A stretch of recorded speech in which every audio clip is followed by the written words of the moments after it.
السلام عليكم ورحمة الله، ازيكم عاملين ايه؟ معاكم منوعات ايمي، وحشتوني جدا جدا جدا. النهاردة بقى كده هنعمل حاجة أكلة خفيفة كده على السريع، مش هتاخد معاكي يعني ربع ساعة بالظبط وهتكون جاهزة. حاجة كده جميلة وكلنا بنحبها. هعمل معاكم بقى الكبدة، بس بتتبيلة مختلفة ان شاء الله تعجبكم. كبدة الاسكندراني بس بطريقة تانية يعني. ان شاء الله تعجبك الطريقة دي. بس قبل ما ابدأ معاكي الفيديو، لو لسه ما اشتركتيش في القناة فضلا وليس امرا اشتركي في القناة وفعلي الجرس عشان يوصلك كل جديد.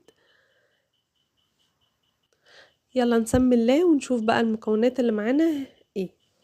معايا بقى نص كيلو من الكبدة، انا حطاها في مصفى، وحاطه تحتيها اهي الطبق، حطاها في مصفى ومش حاطه عليها اي حاجة. وطبعا الكبدة ما بتتغسلش،